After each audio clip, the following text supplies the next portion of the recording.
¿Qué piensas sobre esto? ¿Es un rechazo para el gobierno o los ecuatorianos se concentraron nomás en las preguntas?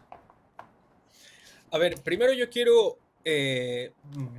batir un mito, o más bien desmitificar un tema. Y es que muchas personas dicen que se perdió una oportunidad para el país. Y yo voy a decir por qué eso no es cierto. No porque no lo haya sido en realidad, sino por lo que nos dijeron los resultados. Demos un paso atrás, 2 o 3 semanas antes. Las encuestas de todos lados y los medios de comunicación nos decían que era una goleada 4-0. Sí, Incluso su servidor, yo decía que iba a ser un 4-0, que de predicador también me muero de hambre, así que no me voy a trepar a la camioneta ahorita. Pero lo que quiero decir con esto es que si el gobierno ganaba por la mínima la consulta popular, yo creo que tampoco hubiese sido una victoria de tanto celebrar. ¿Y por qué digo esto? Porque yo me imagino que pienso mal en política siempre. Si es que el gobierno no gana con contundencia esta consulta popular, sino que simplemente la gana por la mínima o por poquísimos votos, hay una alta probabilidad que el correísmo se imponga en las elecciones de asambleístas constituyentes y prácticamente sea un Montecristi 2.0. Entonces, si ustedes me preguntaban a mí antes de la elección, esta es una oportunidad extraordinaria para el país, principalmente en el tema de la constitución, porque yo siempre he sido muy transparente en qué es lo que yo creo que estaba bien y estaba mal en esta consulta popular, absolutamente. Yo creo que debía haber un proceso constituyente. Pero ahora viendo que la apreciación que tenían medios de comunicación, encuestadoras, líderes de opinión en el país, o al menos una parte de ellos, que iba a ser una barrida del gobierno y no lo fue, yo creo que eso nos dicta cierta mesura. Y lo dije ayer en mi programa y con esto termino esta idea, que yo creo que esta derrota puede significar, si es que el gobierno la toma bien, como una bendición para el presidente Daniel Noboa y para su proyecto. Por una razón muy sencilla, porque yo creo que cuando Lazo pierde su consulta popular, cuando Moreno también pierde sus consultas populares y les caen los indígenas y todo este tipo de cosas, no tenían fuerza, no tenían músculo, estaban abatidos, ya estaban mordiendo el polvo y su destino era extinguirse de la política ecuatoriana. Daniel Noboa todavía tiene músculo, tiene todavía, por supuesto, la presidencia, que no lo van a sacar de la asamblea porque tiene mayoría en la asamblea, tiene mayoría en la asamblea y ya se ha puesto bastantes puntos sobre la mesa de lo que se tiene que solucionar en el país. Así que yo creo que la bomba le explotó lo suficientemente lejos a Daniel Noboa en esta derrota para girar el mando y decir, bueno, vamos a corregir ciertas cosas y vamos a enrumbar el país nuevamente con las dificultades que conlleva hacerlo sin la Constitución. Pero yo insisto, si es que Daniel Noboa se llevaba una victoria pírrica en consulta y después los correístas le daban un varapalo en la Asamblea Constituyente, porque recuerden que votar por claro. asambleísta constituyente no es igual que una segunda vuelta. No es igual, es como si fuese una primera vuelta y en la última primera vuelta fue prácticamente un empate técnico, aunque hay diversas situaciones, no es exactamente lo mismo, pero para hacer cálculos rápidos. Entonces, insisto, para mí esta derrota, si Noboa la toma bien, puede ser una bendición y tal vez el remedio podría ser peor que la enfermedad. Claro, así es. Justamente también luego de estos resultados de la consulta popular que se conocieron, algunos ministros ya salieron de sus puestos. Sí, el tema de la salida de los ministros, a ver, para mí la salida de los ministros, y esto ha sido históricamente para mí en la política, es un poco de tribuna política, es para la tribuna. Es una forma de los presidentes decir, sabes que vamos a cambiar las cosas, pero la realidad es que si ganaba la consulta popular, no iban a sacar a Ivonne Núñez, para poner un nombre. Y Ivonne Núñez para mí no tiene responsabilidad de la derrota de la consulta popular. Entre tantas cosas, una de las responsabilidades que tendría, por ejemplo, cierta parte del gobierno o ciertas personas que apoyan al gobierno son las vocerías lamentables que tuvieron semanas antes de la consulta. No dijeron que querían cambiar en la Constitución. Les preguntaban qué estaba mal en la Constitución y no lo podían decir. Sí se puede decir, solamente que habían algunos que no lo podían decir. Y hay ciertos voceros del gobierno que prácticamente se ensañan con medios de comunicación. No voy a decir qué días de la semana, pero yo me imagino que ustedes saben qué días de la semana estas personas del gobierno se ensañan con los medios de comunicación. Entonces, lo que quiero decir Sí, es que, para ser francos, al menos 2 de las 4 preguntas eran, en términos futbolísticos, un pase de la muerte del gobierno nacional. Y que la gente haya dicho no, en mi criterio, y me parece que lo dijo Carolina Ávila en Twitter, no sé si estoy diciendo bien el nombre, es una persona que desconozco y me salió en el algoritmo de Twitter, pero no me quiero acuñar la idea como mía propia, sino se la quiero dar a ella, que ella fue la que lo publicó.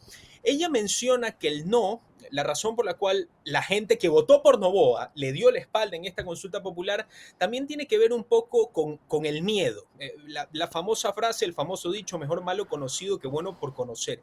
Tal vez las personas que votaron Noboa no les transmitió la suficiente confianza o la inestabilidad del país, no los convenció como para decir, ¿sabes qué? Estamos para reestructurar el país, sabiendo que ciertas estructuras bases, como por ejemplo los servicios de salud, de educación, de seguridad, ni siquiera están bien. Para mí las personas que votan no son todos cómplices del narcotráfico y están tirando fuegos artificiales porque llegó la mercadería. Yo creo que hay personas que honestamente votan que le dieron el voto a Noboa hace un año, es que eso hay que recordarlo. Seguramente son personas que probablemente, tal vez por miedo o por inestabilidad, dijeron, ¿saben qué? O sea, me tiro para atrás. Y para mí eso no es algo que reprocharle a ellos, sino que es algo que el gobierno tiene que hacer un mea culpa, porque insisto, y voy a dar ciertos datos antes de terminar, y ya termino para cederles la palabra. Por ejemplo, en Pichincha, para ponerles un ejemplo que se supone que es la provincia educada del país, ¿no? O la buenita, la que siempre cumple como tiene que votar la gente. En las elecciones presidenciales, en las últimas elecciones presidenciales, Noboa le pegó una paliza a Luisa González en Pichincha en la segunda vuelta, hay que decirlo también, 62% contra 37%.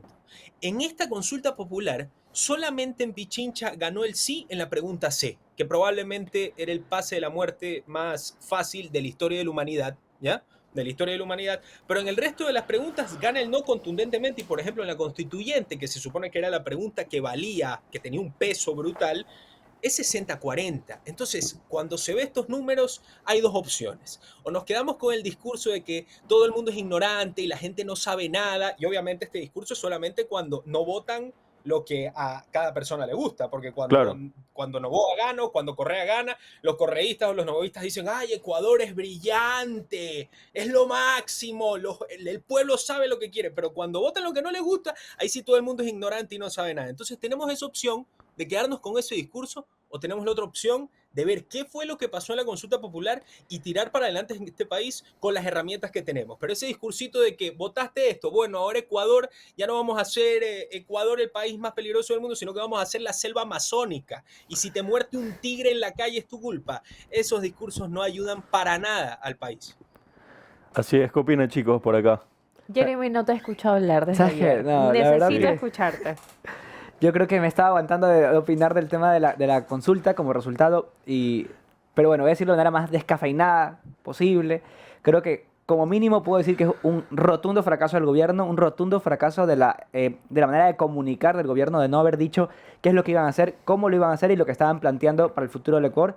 Coincido con Ricardo en lo que menciona sobre el miedo y se ve claramente en dos cantones muy significativos y creo que simbólicos para el gobierno, San Borondón o la Puntilla como tal, en el sentido de ser bastión del anticorreísmo, y en Ambato, bastión también del anticorreísmo, donde si bien gana el sí, barre, lo que vemos es que cuando se pregunta la cuarta pregunta, que es la reforma de hacer la constituyente, el no sube 5 puntos en la Puntilla, es decir, aumenta un 50%, mientras que el no en Ambato sube en 10 puntos, que sería un 30% más, un 33% más. Es decir, incluso la gente en el bastión del anticorreísmo, donde han votado históricamente con el 80% el candidato en contra del correísmo, la gente tenía miedo de confiar en una constituyente.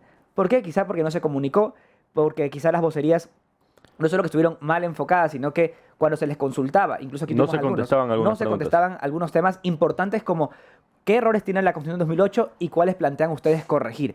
Eso, Claro. algo tan sencillo que en cualquier otro contexto se podría haber explicado, en esta elección no se explicó, y claramente eso tuvo su peso aquí, la falta de transparencia en ese sentido y los apoyos a ciertas personas que tuvieron pesos negativos en la imagen pública en las últimas semanas. Claro, yo creo que también debían de profundizar en ciertos temas. En las 4 preguntas no profundizaron más allá, solamente lo hicieron por encimita, y les ganó también la desinformación en redes sociales, porque Claro. de eso también se lucraba el no. De la desinformación, incluso del hecho de ir a un debate con voceros que no estaban preparados claramente para debatir cosas tan básicas como que, o sea, el hecho de que tú vayas a defender que hay que ser una constituyente como mínimo tiene que llevarte a la idea de decir qué es lo que está mal en la constitución actual y qué es lo que vamos a cambiar. Claro. Y había un desconocimiento muy fuerte y ni siquiera se pudieron desmentir cosas que decía la gente del no. Yo vi un debate en el que un vocero del no decía claramente que la segunda pregunta iba a ser que la gente pobre no pueda llegar a ocupar cargos de elección popular, porque no iban a tener financiamiento. Cuando la pregunta, si se leen los anexos, no tocaba por ningún lado los fondos de campaña, tocaba los fondos partidarios permanentes. Y aún así, Exacto. nadie pudo desmentir eso desde la campaña del sí. Exacto, O es sea, verdad. es increíble, me parece una total, o sea, me parece un fracaso comunicacionalmente garrafal. Lo dijimos hace varios días atrás y lo volvemos a decir ahora. El hecho de que en las preguntas se hayan aplicado esta palabra, de ponerle anexos a cada una de estas preguntas y que no se hayan especificado bien, sí dejaba bastantes dudas, no solamente para quienes les estamos hablando, sino que también para ustedes, en donde sus principales preocupaciones diarias son otras. No son votar sí, votar no en una consulta popular, en un referéndum. De que hubo de pronto una falta de comunicación o una debilidad en ese aspecto por parte del gobierno es evidente, pero lo que también ha sido evidente, que lo dice la ciudadanía a través de las redes sociales, es el territorio. Faltó territorio. Probablemente, quizás por eso se da la renuncia del gobernador. Probablemente también se puede estar escuchando la renuncia de la ministra de Gobierno. Dicen que, Sí. ellos mencionan a través de redes sociales, que hacía bastante falta, pues no, ese apoyo en territorio, esa comunicación en territorio. Cuando ocurrió lo de las bombas en Guayaquil, nos prometieron resultados, nos prometieron que iban a encontrar a los cabecillas. Las investigaciones siguen, pero todavía como que no encontramos a las personas que definitivamente causaron todo eso. No lo hemos logrado. Dicen que la persona que encontraron en Málaga, alias Pipo, él probablemente es el que mandó, el autor que mandó las 400 y más atentados y las bombas, pero ¿realmente es eso? ¿Realmente es así? Eso es lo que nos están indicando, o las investigaciones indican que esta persona fue la principal autora, pues, ¿no? Claro, por supuesto. Y Ahora, también, ahora me parece importante señalar ciertas soluciones. Una que se me ocurrió justamente cuando estaba viniendo a la casa justo para hacer el programa. Y que me parece fundamental. A ver, está claro que el tema, que la Corte Constitucional definitivamente o hace respetar a rajatabla o en demasía la Constitución que tenemos en este momento. Eso ha causado que ciertas leyes reboten, leyes que ha hecho ADN. Pero en su momento, cierto sector, para que veamos que realmente a veces no es que todo el mundo está o comprado o tiene una bandera eterna, sino que hay gente consciente que cuando toca decir que sí, se dice sí, y cuando toca decir que no, se dice no. Y voy a poner un ejemplo. Muchísimas personas que recuerdo que firmaron una carta para cambiar la Constitución son personas que fueron muy críticas con el presidente cuando se metió con el tema de la Asamblea, de la Corte Constitucional, perdón. Eso quiere decir que sí hay personas en este país que no es que el voto lo tienen comprado o que van con todo el mundo de cabeza y sin pensarlo. O sea, existen personas pensantes en este país. Y el problema radicaba en que la Corte Constitucional todo le rebotaba al gobierno. Pero muchas personas que apoyaron a la constituyente posteriormente eran personas que decían, caramba, pero la Secretaría Jurídica del gobierno tal vez no está haciendo las cosas bien. O directamente decían, no están haciendo las cosas bien. Algo que yo propongo que me parecería bien que debería hacer el gobierno para ayer es que, por ejemplo, se sabe que hay una gran cantidad de juristas, de abogados, de pensadores, de expolíticos, de exministros, que han puesto el hombro en esta campaña y han dicho, ¿saben qué? Tenemos que cambiar la Constitución porque es algo bueno para el país. Viendo las dificultades que tenemos ahora, me parecería imperante que convoque a un cuartel de guerra, como se dice coloquialmente en política, para citar a grandes juristas, a grandes pensadores, abogados de todas las corrientes para decir, caramba, tenemos estas dificultades legales. La Corte Constitucional no nos está apoyando en este sentido. ¿Qué podemos hacer? Si ya sabemos cuáles son los artículos de la Constitución o los incisos de la Constitución que nos están dificultando la vida, ¿por qué no empezamos a trabajar eso para pasarlo por la Asamblea? Para probablemente no hacer un cambio profundo en el país, pero al menos en temas de seguridad poder tener muchas más armas de las que no tenemos en este momento. Entonces sí me gustaría que en los siguientes días, insisto, estos despidos o estas pedidas de renuncia o estas renuncias, lo que sea, son para la tribuna. Se tienen que empezar a tomar acciones y decisiones porque, insisto, el gobierno tiene músculo y tiene una asamblea y tiene tal vez no el apoyo incondicional de cierto público del país, pero yo creo que hay cantidad de gente que incluso que votan no, que quieren apoyar el hombro. Entonces yo creo que sí es un momento en el país para que el presidente ponga sus barbas en remojo y al menos esto que estoy diciendo lo tome en consideración. Porque si es que la Corte Constitucional realmente es un actor político que quiere perjudicar al país, sabes que le pregunte 2 o 3 veces más para reformar artículos que realmente le hacen daño al país en este momento. Y los ecuatorianos nos daremos cuenta si es que esa retórica es cierta o si no, si es que hace esta convocatoria, como yo digo, tal vez sí se pueden aprobar ciertas cosas que nos lleven a paso ralentizado, pero nos lleven hacia donde queremos llegar.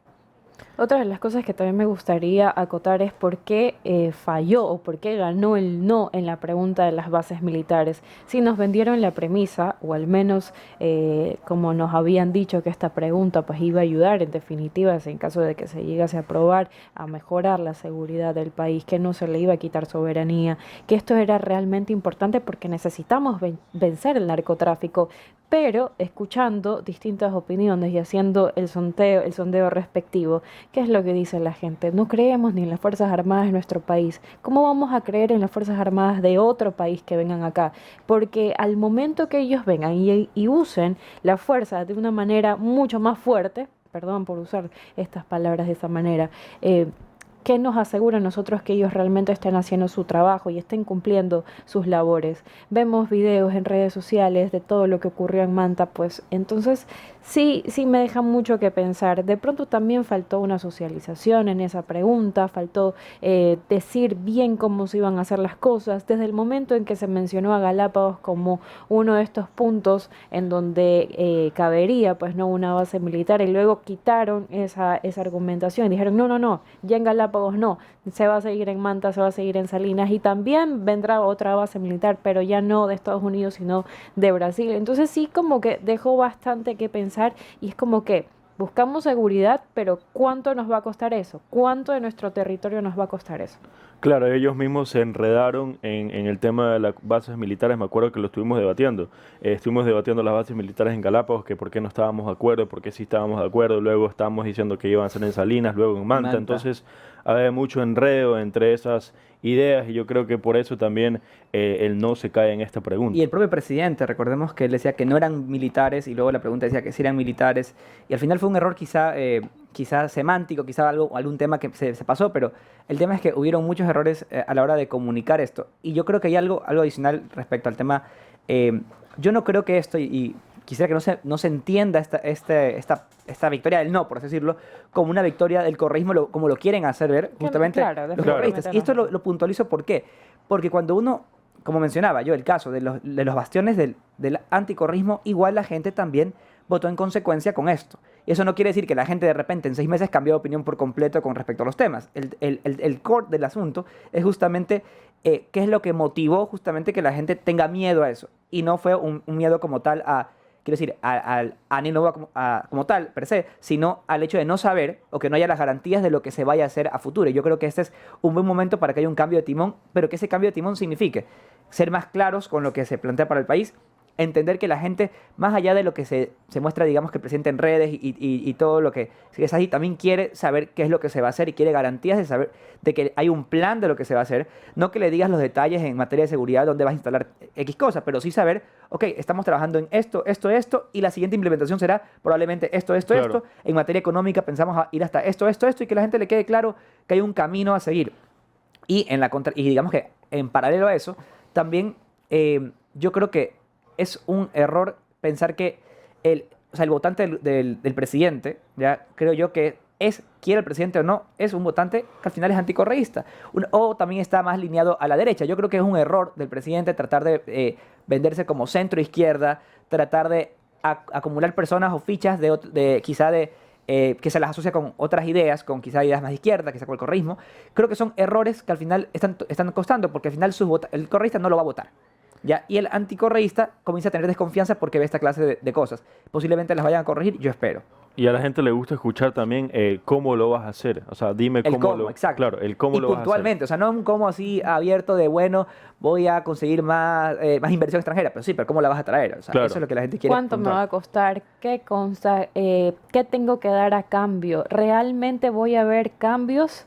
¿Y en cuánto tiempo voy a ver seguridad? A mí no me interesa saber, no es que el convenio, es que la firma, es que esto, no, no, no. El ecuatoriano común no está preocupado en esas cosas, está preocupado en que el día de mañana va a tener que abrir su negocio y tiene que pagar una vacuna. Esas son las preocupaciones del ecuatoriano hoy por hoy. Así es, Sí. yo creo lo mismo. Algo que quería subrayar sobre lo que dijo Jeremy, que subrayo todo lo que dijo, y agrego que algo que hay que decir que es la realidad, y hay que ser absolutamente y brutalmente honestos, y es que insisto, cuando al ciudadano no se le dice lo que se está haciendo, lo que se va a hacer, o lo que se quiere hacer aún así sea mentira, se da una sensación de que no hay seguridad. El ecuatoriano en general, y perdón que lo diga de esta manera, pero me parece una realidad, es paternalista y es machista, ¿ya? Guste o no. Entonces, le gusta al ecuatoriano que le digan, para mí, la mitad o un poco más de la mitad del mito de Rafael Correa que existe aquí, para mí, aparte de todo lo que le adulan sus seguidores, es también una cuestión de palabra, de decisión, de incluso hasta en lo que es falso, el aseverarse en una realidad. Y el seguidor lo sigue y el seguidor le cree. Tal vez es un concepto muy de viejo mío, pero para mí tú puedes ganar una campaña en TikTok, pero para mantenerte en gobierno y para convertirte en una figura política trascendental en la política latinoamericana, que como digo es paternalista, yo creo que sí se tiene que ser un poco más directo con la ciudadanía. Yo les voy a decir una cosa, yo creo que si Daniel Noboa fuese comunicar un poco más los planes, tal vez la percepción de cómo está el país cambiaría, a pesar de que no sea muy distinta de lo que es ahora. Pero yo creo que el gobierno tiene que cambiar eso, e insisto, no quiero meterme en ningún tema con nadie, pero realmente la vocería que ahora tiene el gobierno, la oficial, deja mucho que desear. Por Dios, deja mucho que desear. Yo, si es que el presidente me estuviese escuchando, yo le aconsejaría que de aquí en adelante diga qué es lo que se va a hacer, cuál es el plan de juego, porque si simplemente deja los temas al aire y lo deja a base de comunicados de tweets, la gente percibe eso como inseguridad, como que no está claro el tema. O sea, te quieren ver sentado, hablando con seguridad de lo que está pasando, qué es lo que vas a hacer. O sea, por más que, insisto, por más que para los políticos jóvenes no es necesario, hazlo por TikTok, mándales un mensaje de WhatsApp, un DM de Instagram, lo que sea. Para mí yo creo que en este momento que el músculo sigue grande del gobierno, pero está en decadencia o está herido por esta consulta, el gobierno tiene que volver a tomar el mando, y el que lo debe tomar es el presidente Daniel Noboa con su palabra.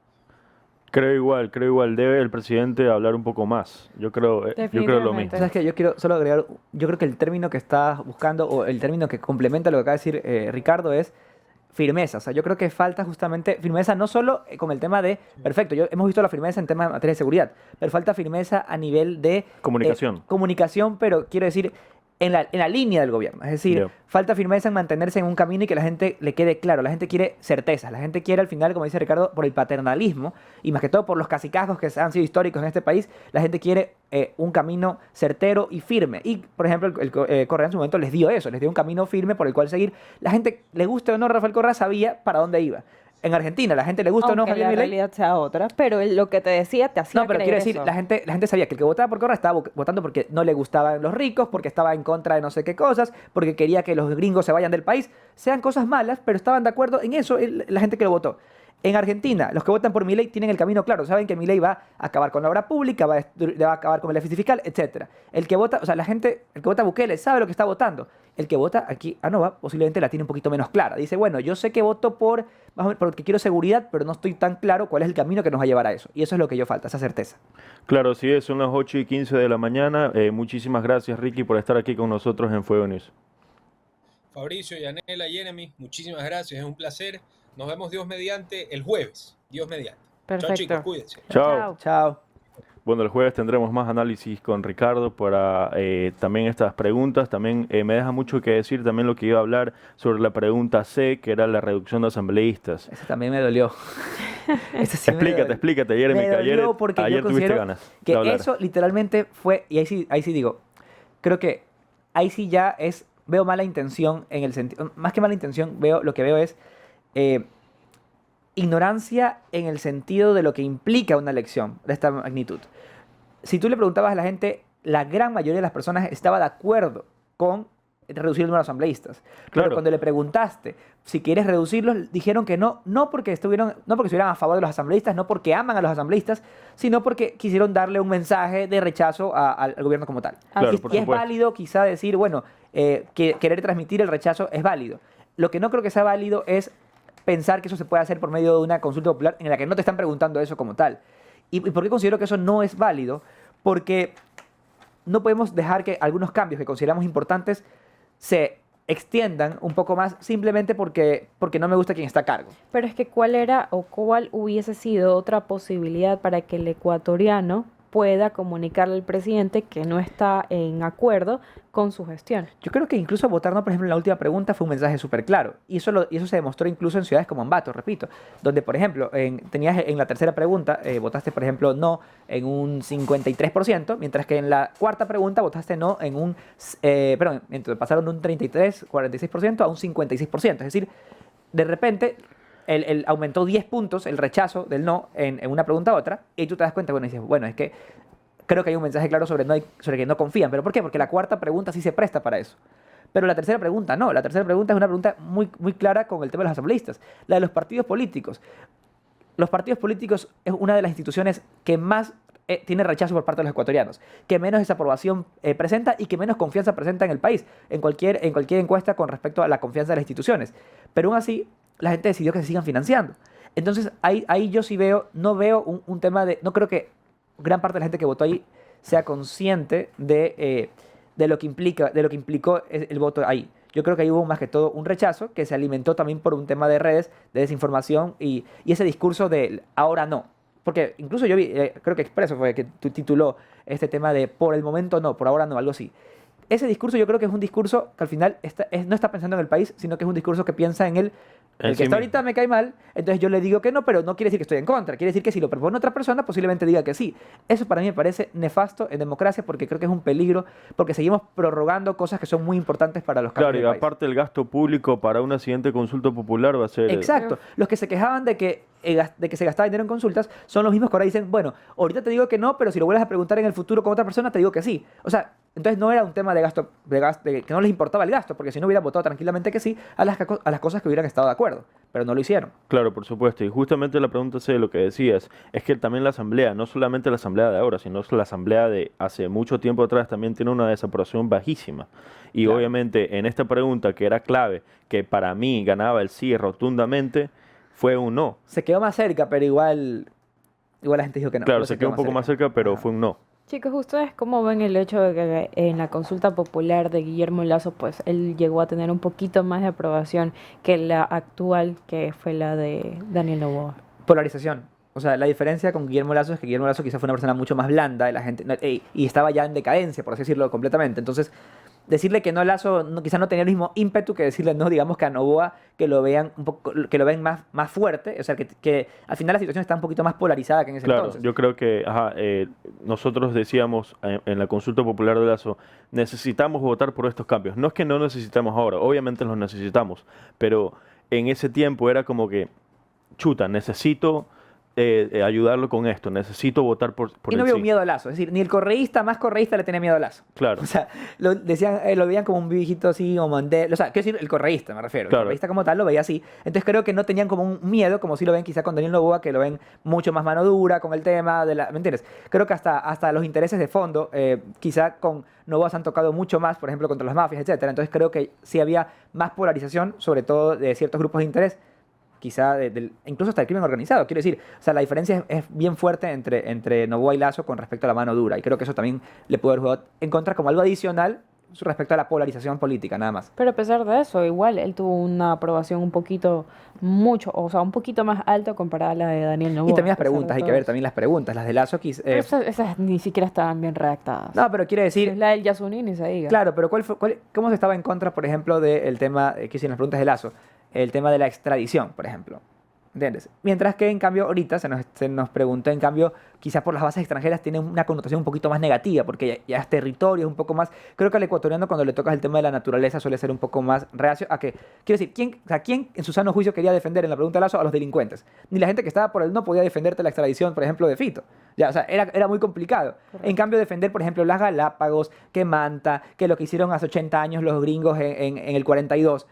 O sea, hay un poquito más de relato que pueda, digamos, que colaborar con esta pregunta que con la anterior para los del no. Pues.